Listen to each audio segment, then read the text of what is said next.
Assalamu alaikum dear students, here is Kumail Haider and welcome to campus.pk। तो आज हम जो टॉपिक डिस्कस करेंगे वो कल का जो रिमेनिंग पोर्शन है, एक टॉपिक है। इसके बाद फिर हमारा चैप्टर नंबर 7 शुरू हो जाए। ठीक है बच्चे, थोड़ी देर बाद आपके सामने स्लाइड्स शो हो जाएंगे, तो हम स्लाइड्स के ऊपर इसको डिस्कस करेंगे, बाकी हम MCQs को डिस्कस करेंगे। ठीक है बच्चे। अच्छा जी, एक MCQs है कल के टॉपिक से रिलेटेड।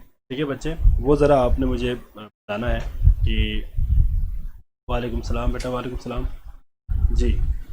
तो ज़रा मुझे इस MCQs का आंसर ज़रा बताए बेटा कि what would be the bond order of nitrogen. ठीक है बेटा,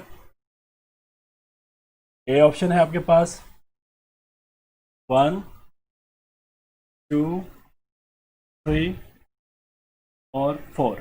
जी बच्चे, इसका ज़रा मुझे आंसर बताया था बेटा। ज़रा बॉन्ड ऑर्डर ऑफ नाइट्रोजन बताए, ज़रा बॉन्ड ऑर्डर ऑफ नाइट्रोजन ज़रा मुझे बताए बच्चे, सारे कैलकुलेट करें। एक क्वेश्चन ये है और एक क्वेश्चन आपने मुझे बताना है परसेंटेज ऑफ S कैरेक्टर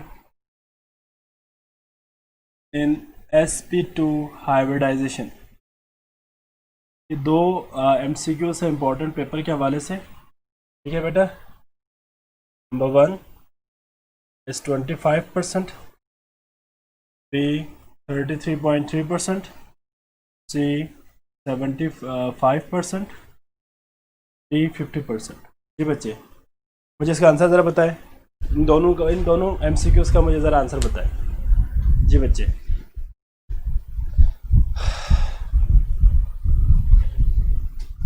वालेकुम सलाम बेटा, वालेकुम सलाम।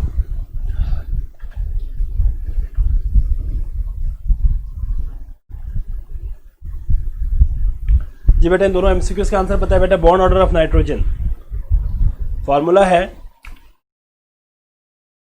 बॉन्ड ऑर्डर के लिए number of bonding electron minus number of anti bonding electrons divided by 2। इस फॉर्मूले से फाइंड आउट करना है। वेरी गुड बेटा Hamza, very good. Bond order of nitrogen is 3। Very good, सही हो गया बेटा। और second MCQs has B option. ठीक हो गया बेटा। सेकेंड MCQs नहीं, 25% कैसे आएगा मोमिन बेटा? sp2 की बात हो रही है, sp2 की बात हो रही है बेटा जी, sp2 की बात हो रही है। तो आप 100 को डिवाइड कर दे 3 पे, क्योंकि 2 p और एक s है, तो आपके पास आएगा 33.3। जी, 33.3 इज द करेक्ट आंसर। ठीक है बच्चे, तो इस तरह के MCQs आ जाए तो आई होप सो कि आप कर सकेंगे। ठीक है बच्चे, क्लियर हो गया? अच्छा जी, तो आज का हमारा लेक्चर होगा बेटा। अच्छा, जरा शुरू नहीं होगा। अच्छा जी, आज का हमारा लेक्चर है बेटा, that is about bond energy. हम इनसे रिलेटेड MCQs डिस्कस करेंगे और साथ में टॉपिक्स को हम स्लाइड्स की मदद से हम डिस्कस करेंगे। ठीक है बच्चे जी। बॉन्ड एनर्जी,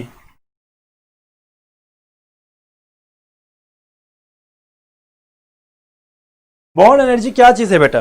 देखिए, याद रखिएगा, bond energy is the amount of energy that is required to break 1 mole of all particular type of a bond present in a molecule.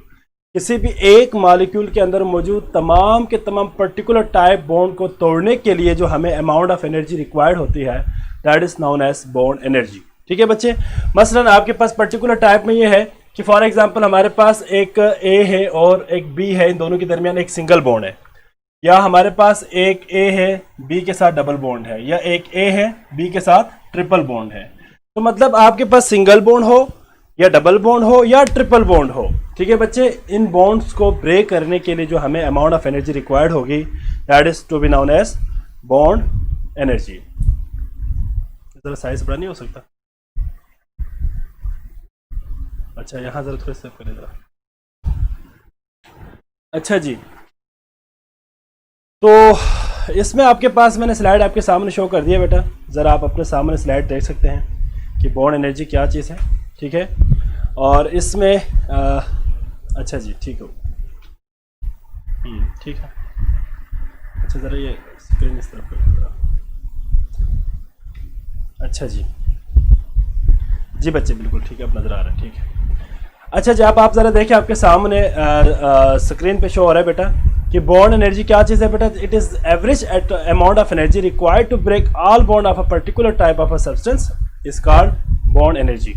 तो यही बात है बेटा, आपके पास पर्टिकुलर टाइप से मुराद सिंगल बॉन्ड भी हो सकता है, डबल बॉन्ड भी हो सकता है और ट्रिपल बॉन्ड भी हो सकता है, ठीक है। जो मैंने यहाँ पे आपको बल्कि यहाँ पे शो करता हूँ, इधर आपको नजर आ जाएंगे बेटा। आपके पास ए सिंगल बॉन्ड के साथ भी हो सकता है, बी के साथ डबल बॉन्ड के साथ भी हो सकते हैं और ट्रिपल बॉन्ड के साथ भी हो सकते हैं, ठीक है बच्चे।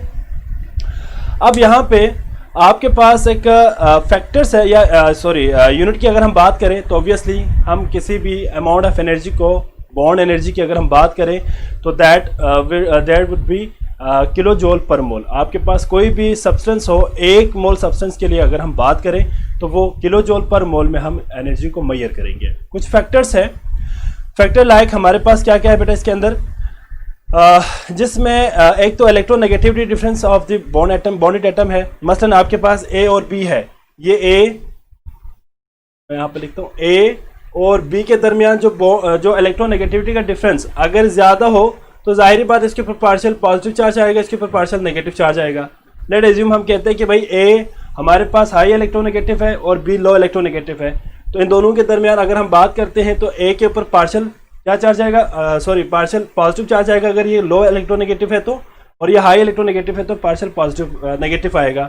अब इन दोनों के दरमियान एक तो बॉन्ड आपके पास ये आपके पास फॉर्म हुआ है, दूसरी बात यहाँ पे भी एक और एडिशनल फोर्स भी शुरू हो जाएंगे। जब ये एडिशनल फोर्स शुरू हो जाए तो जाहिर बात है हमें जो अमाउंट ऑफ एनर्जी रिक्वायर्ड थी इसको तोड़ने के लिए अब हमें कुछ एनर्जी इसको भी देनी पड़ेगी, इसलिए बॉन्ड एनर्जी क्या हो जाएंगे बेटा, इंक्रीज हो जाएंगे। अब यहाँ पे कह सकते हैं कि बॉन्ड एनर्जी इंक्रीज, ठीक है बच्चे। मोमिन sp3 नहीं है, sp है, sp2 है बेटा, मैंने आपको sp2 कहा था जी। अच्छा जी, तो एक तो हमने यहाँ पे बात की बेटा इलेक्ट्रोनेगेटिविटी का डिफरेंस अगर ज़्यादा हो जाए, ठीक है बेटा, तो आपके पास जो बॉन्ड होगा, बॉन्ड एनर्जी होगी बेटा, दैट वुड आल्सो इंक्रीज। हमें एनर्जी ज़्यादा देनी पड़ेगी उस बॉन्ड को ब्रेक करने के लिए, ठीक है बच्चे। तो ये आपके पास एक पॉइंट था जो हमने यहाँ पे डिस्कस कर दिया। फॉर एग्जांपल अगर हमारे पास एक कंपाउंड है HF और एक आपके पास है फॉर एग्जांपल HCl, तो हमारे पास इसकी जो बॉन्ड एनर्जी है वो ज्यादा होगी।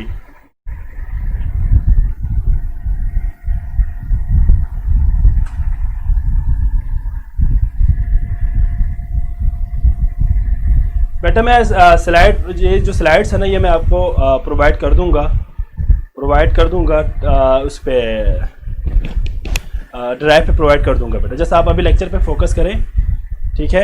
ये मैं आपको ओपन कर दूंगा उसके ऊपर। अच्छा यार मेरी बात सुन जरा, अच्छा जी ठीक है बच्चे। बेटा ये स्लाइड्स जो है मैं आपको अपलोड कर दूंगा ड्राइव पे, वहां से भी आप पढ़ सकते हैं, ठीक है। अब आपके पास कुछ बॉन्ड जो एनर्जी है उसके लिए कुछ फैक्टर्स की हम बात कर रहे थे। एक तो हमारे पास इलेक्ट्रोनेगेटिविटी का डिफरेंस है, अगर इलेक्ट्रोनेगेटिविटी का डिफरेंस ज़्यादा हो जाए तो ऑब्वियसली बॉन्ड एनर्जी क्या होगी बेटा, बढ़ जाएगी। तो मैंने अभी आपको बता दिया था कि अगर एक तरह से हमारे पास for example low electronegative atoms है तो जाहिर बात है उनके दरमियान एक एडिशनल फोर्स की जो स्ट्रेंथ है वो कम हो जाएगी। अगर वो कम हो जाए तो जाहिर बात है हमें उस बॉन्ड को तोड़ने के लिए एनर्जी कम रिक्वायर्ड होगी।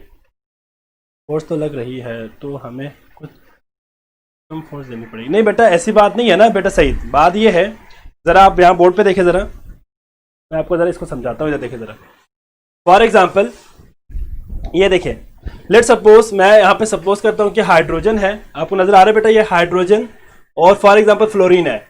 इन दोनों के दरमियान जो फोर्सेस ऑफ अट्रैक्शन है ये तो कोवेलेंट बॉन्ड वैसे पहले से ही मौजूद है। जो हमें अमाउंट ऑफ एनर्जी रिक्वायर्ड है ना इस बॉन्ड को तोड़ने के लिए, जो अमाउंट ऑफ एनर्जी रिक्वायर्ड है उसको हमने कहा था बॉन्ड एनर्जी। अब हमारे पास इसकी इलेक्ट्रोनेगेटिविटी ज्यादा है तो पार्शियल नेगेटिव चार्ज आएगा, इसकी इलेक्ट्रोनेगेटिविटी कम है तो पार्शियल पॉजिटिव चार्ज आएगा। अब एज ए रिजल्ट होगा क्या कि इन दोनों के दरमियान एक एडिशनल फोर्स भी क्रिएट हो जाएंगे। जाहिर बात है बेटा आपके पास जो हाई इलेक्ट्रोनेगेटिव एटम है उसके अंदर बेसिकली ये होता है कि हाई इलेक्ट्रोनेगेटिव एटम के अंदर इलेक्ट्रॉन की डेंसिटी ज्यादा एक्युमुलेट हो जाते हैं। एज ए रिजल्ट इसके ऊपर पार्शियल नेगेटिव चार्ज आएगा, और जिसके ऊपर इलेक्ट्रोनेगेटिविटी डिफरेंस कम है, इलेक्ट्रोनेगेटिविटी की वैल्यू कम है, उसके ऊपर पॉजिटिव चार्ज की जो है एक्युमुलेशन ज्यादा हो जाएगी। एज अ रिजल्ट एक के ऊपर पार्शियल पॉजिटिव और एक के ऊपर पार्शियल नेगेटिव चार्ज आएगा। इन दोनों के दरमियान अट्रैक्शन शुरू हो जाएगी। जाहिर बात, एक तो बॉन्ड वैसे भी है और एक तो अट्रैक्शन शुरू हो जाएगी। जब अट्रैक्शन शुरू हो जाएगी तो एक तो बॉन्ड लेंथ कम हो जाएगी, ये भी हम आगे जाके थोड़ा आगे पढ़ेंगे। बॉन्ड लेंथ कम हो जाएंगे, जब बॉन्ड लेंथ कम हो जाएंगे तो इसको तोड़ने के लिए हमें एनर्जी ज्यादा देनी पड़ेगी। अभी मैंने थोड़ी देर पहले डेफिनेशन में भी कहा कि all particular type of the bond, तो एक तो कोवेलेंट बॉन्ड है, एक तो जो आपके पास एडिशनल फोर्स भी आ गई, तो इन दोनों फोर्स को तोड़ने के लिए हमें एनर्जी ज्यादा देनी पड़ेगी। As a result bond energy क्या हो जाएंगे बेटा, इंक्रीज हो जाएंगे।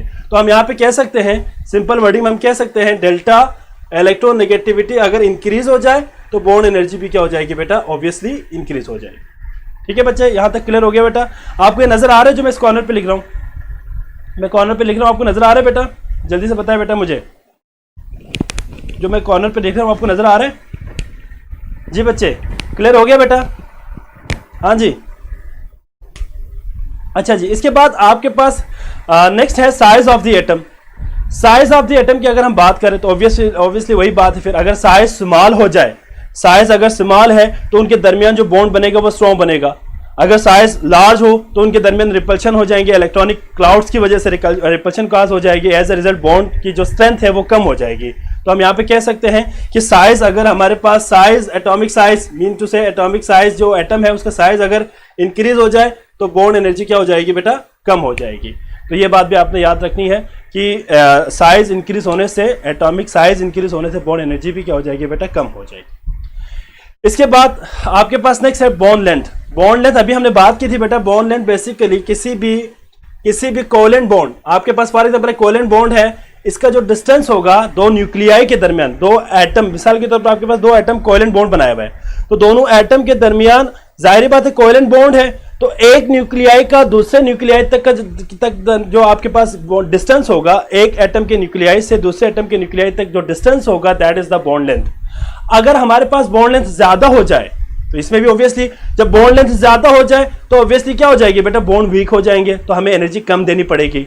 अगर बॉन्ड शॉर्टर हो जाए, कम हो जाए, तो होगा क्या बेटा, आपके पास उसको तोड़ने के लिए हमें एनर्जी ज्यादा देनी पड़ेगी। The point is got it बेटा? तो हमारे पास यहाँ पे एक और फैक्टर भी आ गया बेटा, बॉन्ड लेंथ अगर हमारे पास ज्यादा हो जाए, बॉन्ड लेंथ ज्यादा हो जाए तो बॉन्ड एनर्जी क्या हो जाएगी बेटा, बॉन्ड एनर्जी कम हो जाएगी। तो ये रिलेशन आपने याद रखनी है। ठीक है बच्चे, bond energy, bond length, size और इलेक्ट्रोनेगेटिविटी का डिफरेंस, इन तीनों को आपने याद रखनी है बेटा पेपर के हवाले से। अगर इससे रिलेटेड अभी हम एमसीक्यूज भी सॉल्व करेंगे तो आपको ये क्लियर हो जाएंगे। ठीक है बच्चे, क्लियर हो गया बेटा ये पॉइंट? हाँ जी। अब इससे रिलेटेड एक एमसीक्यूज में यहाँ पे सॉल्व करने लगा हूँ, उस एमसीक्यूज का आपने मुझे आंसर बताना है। ठीक है बच्चे, ठीक है बच्चे, एक एमसीक्यूज में यहाँ पे लिखने लगा हूँ, आप साथ साथ एमसीक्यूज को भी साथ साथ लिखें। ठीक है बच्चे, एमसीक्यूज ये है कि विच वन ऑफ द फॉलोइंग, आपको नजर ना आए तो बता देना बेटा मुझे, ठीक है जी जी। Which one of the following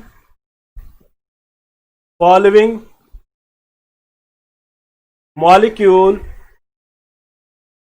have lowest bond energy? Number A HF, B HCl, C HBr और D है HI। जी बच्चे, अब जरा मुझे बताएं कि आपके पास क्वेश्चन है कि विच one of the following molecule have lowest bond energy. Bond energy किसकी कम होगी?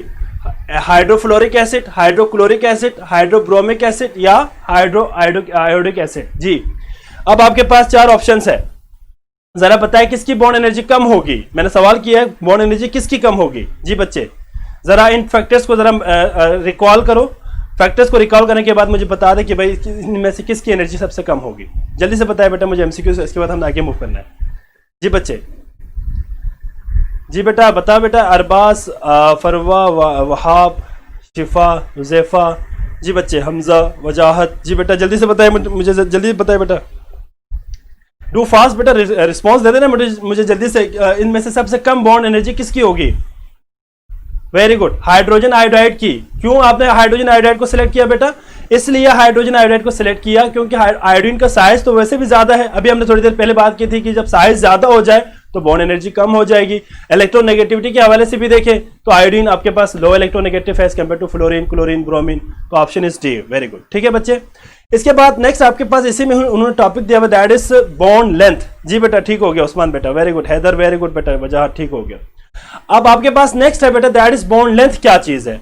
अब अभी मैंने थोड़ी देर पहले कहा कि अगर हमारे पास दो एटम कोवेलेंट बॉन्ड बना दे तो जो न्यूक्लियाई के दरमियान जो डिस्टेंस होगा that is the bond length, ठीक है बच्चे।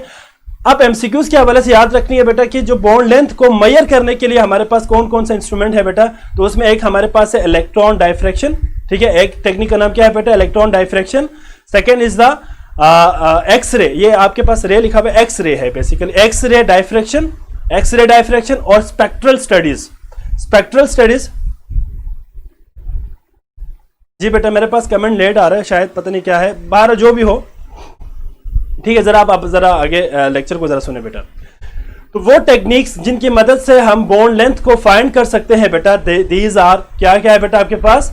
एक तो आपके पास है बेटा electron diffraction technique. Electron diffraction technique है, ये अलग से टेक्निक है जिसके जरिए हम बॉन्ड लेंथ को फाइंड कर सकते हैं। आपने सिर्फ यहाँ पे नाम याद रखना है। Second is the X-ray diffraction, third is the spectral studies, ठीक है बेटा, इनसे आप कर सकते हैं। तीसरी बात क्या है बेटा बॉन्ड लेंथ के हवाले से, थर्ड पॉइंट ये है कि greater the electronegativity difference between bonded atoms. अगर हमारे पास बॉन्डेड एटम्स के दरमियान इलेक्ट्रोनेगेटिविटी का डिफरेंस ज्यादा हो, अभी थोड़ी देर पहले भी मैंने बताया था, shorter will be the bond length. Bond length क्या हो जाएंगे, शॉर्टर हो जाएंगे, और बॉन्ड एनर्जी ऑब्वियसली क्या हो जाएगी बेटा, इंक्रीज हो जाएंगे, ठीक है बेटा। इसके बाद आपके पास है आयनिक कैरेक्टर शॉर्टन, देखिए बॉन्ड लेंथ, वही बात अभी जो मैंने आपको थोड़ी देर पहले बताया था कि भाई आयनिक कैरेक्टर इस वजह से आ गई थी ना बेटा, जो एडिशनल फोर्स आई थी, वो एडिशनल फोर्स क्यों आई थी, क्योंकि हमारे पास partial positive, partial negative, for example ये हमारे पास पार्शियल नेगेटिव है, ये पार्शियल पॉजिटिव है, ये तो हमारे पास कोवेलेंट बॉन्ड है, लेकिन इसके अंदर एक आयनिक कैरेक्टर भी आ गया। क्यों बेटा, क्योंकि पार्शियल पॉजिटिव और पार्शियल नेगेटिव ने आपस में अट्रैक्शन शुरू कर दिया।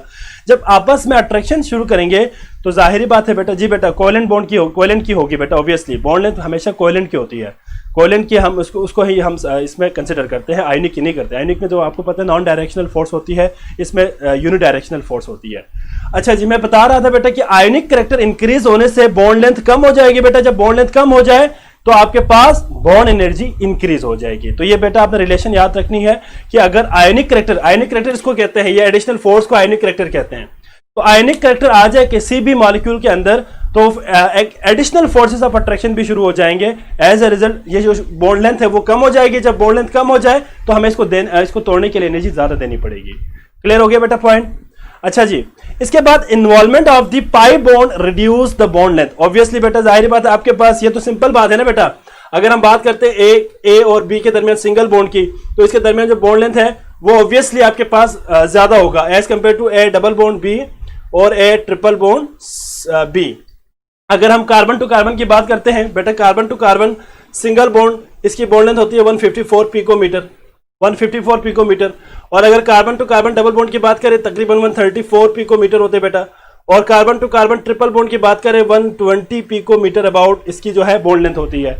अब आप खुद जरा देखें, डबल बॉन्ड ट्रिपल बॉन्ड की इन्वॉल्वमेंट से या पाई बॉन्ड की इन्वॉल्वमेंट से बॉन्ड लेंथ क्या हो रहा है बेटा, बॉन्ड लेंथ कम हो रही है। तो ऑब्वियसली इसको तोड़ने के लिए हमें एनर्जी भी ज्यादा देनी पड़ेगी। तो ये बात क्लियर हो गया बेटा। मैंने आपको यहाँ पे एग्जांपल दिया है carbon to carbon single bond, carbon to carbon double bond और carbon to carbon triple bond की। जी बेटा क्लियर हो गया सबको। अच्छा, इसके बाद नेक्स्ट है increase S character in the आपके पास जो अगर एस कैरेक्टर इंक्रीज हो जाए, ये एच ओ का मतलब है हाइब्रिड ऑर्बिटल्स।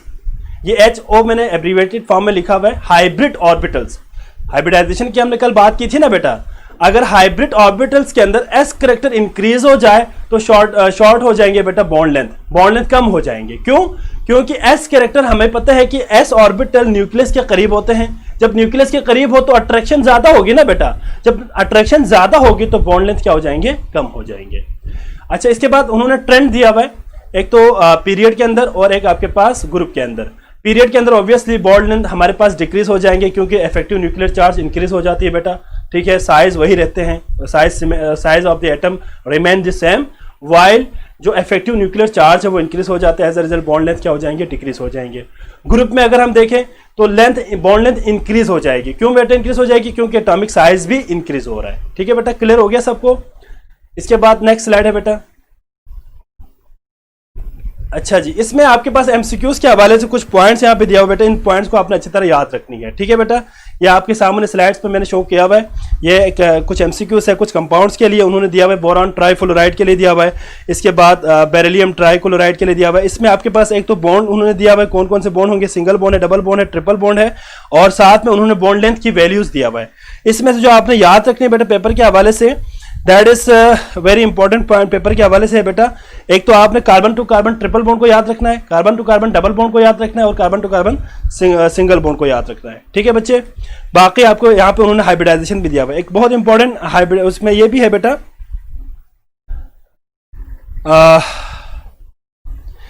लास्ट में एक आखिर में एक दिया हुआ है। ये बेसिकली आपके पास एक ईथर है, ईथर कंपाउंड है, इसके अंदर हाइब्रिडाइजेशन आपसे पूछा हुआ है, तो sp2 हाइब्रिडाइजेशन है। बात समझ आ रही ना बेटा।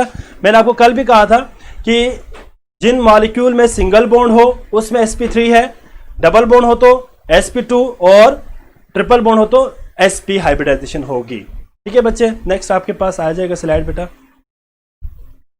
एक मिनट बेटा, एक मिनट जरा,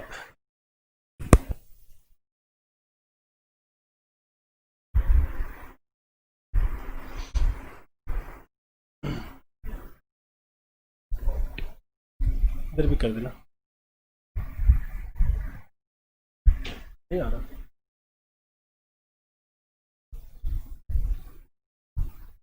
ये हो गया, अगला करें।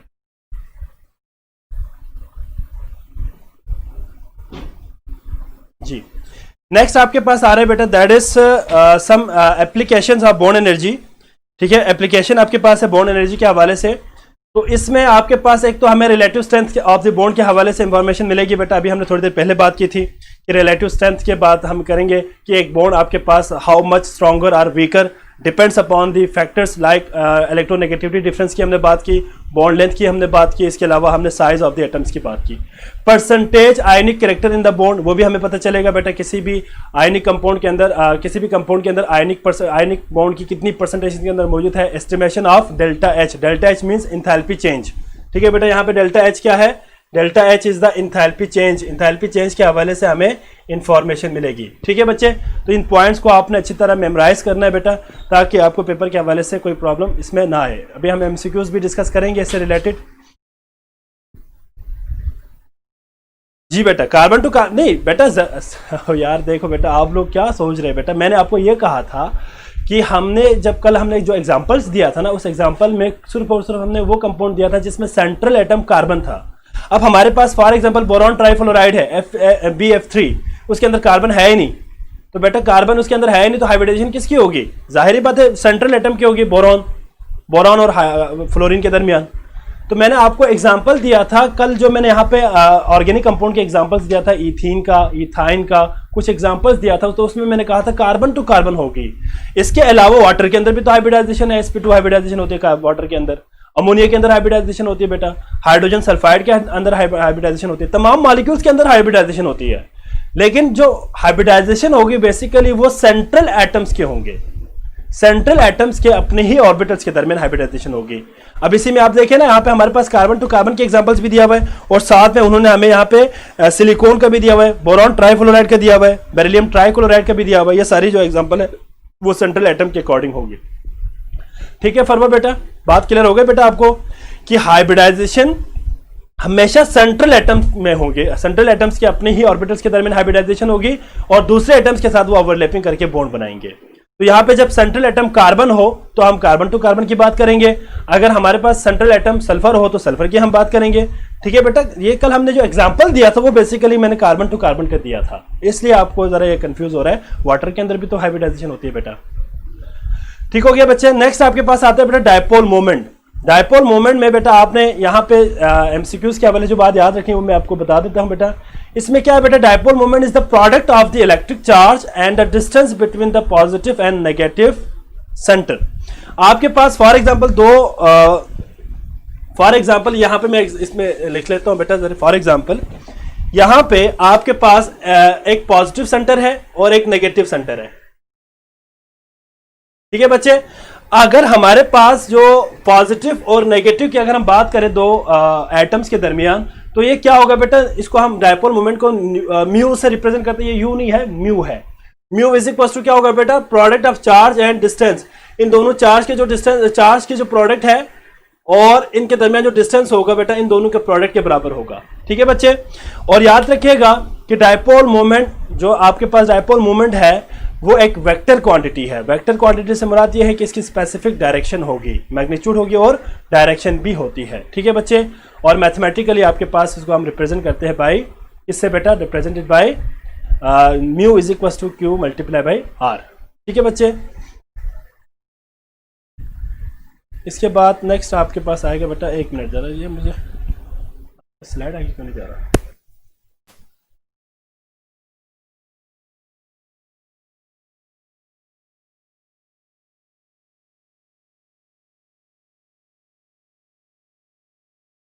नेक्स्ट है बेटा आपके पास दैट इज कुछ आपके पास और भी मजीद उन्होंने यहाँ पे एमसीक्यूज के हवाले से पॉइंट्स दिया हुआ है बेटा, जिसमें नंबर 1 आपके पास यूनिट्स के हवाले से दिया हुआ है। यूनिट क्या क्या है बेटा, आपके पास यूनिट है कूलम मीटर है, और डिबाई आपके पास, इसको ज़्यादातर हम डिबाई में इसको एक्सप्लेन करते हैं।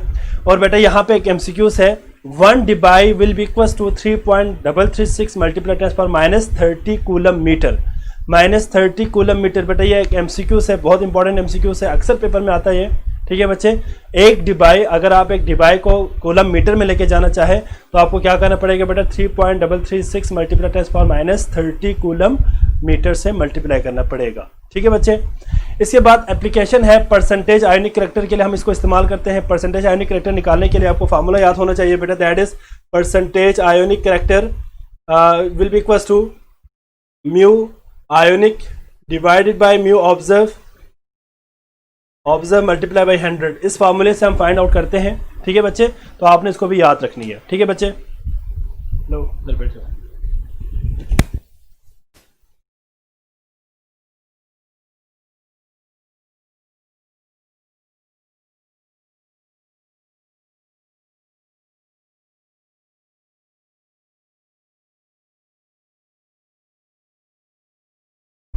अच्छा ठीक है बेटा, ठीक है।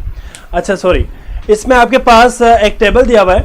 इस टेबल में कुछ मॉलिक्यूलर ज्योमेट्रीज की बात की है बेटा, और मॉलिक्यूलर ज्योमेट्री के साथ उन्होंने आगे बता दिया कि डायपोल मोमेंट। जी बेटा, आप आवाज़ मैंने कर दिया, आवाज़ नहीं आ रही बेटा?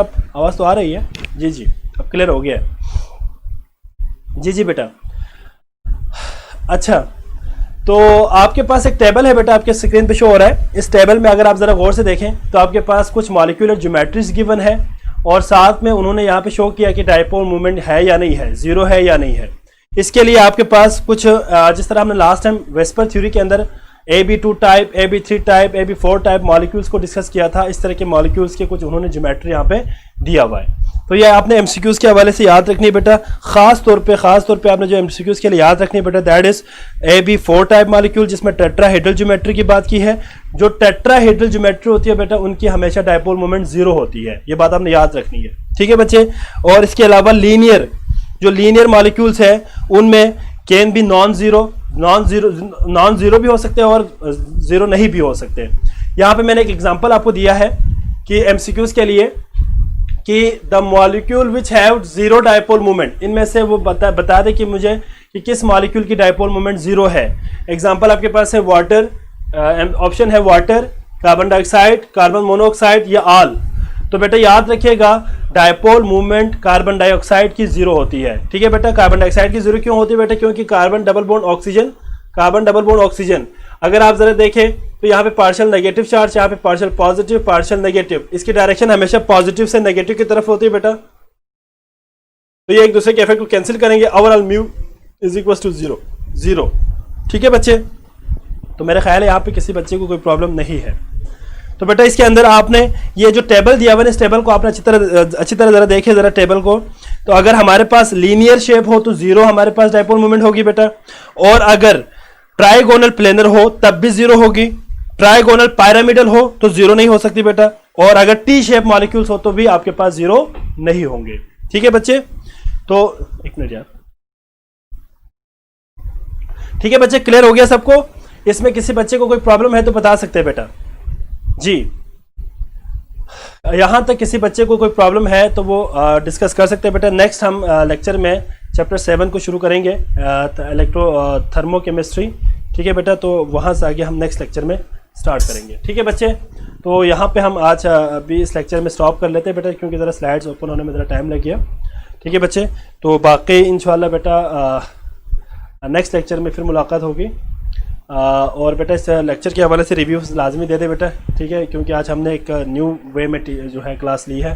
एक तो स्लाइड बेस हमने आज लेक्चर शुरू किया था, तो ज़रा मुझे बता दीजिएगा फीडबैक कैसा रहा आज का लेक्चर। ठीक है बच्चे, और इंशाल्लाह नेक्स्ट लेक्चर में फिर मुलाकात होगी बेटा। अल्लाह हाफ़िज़।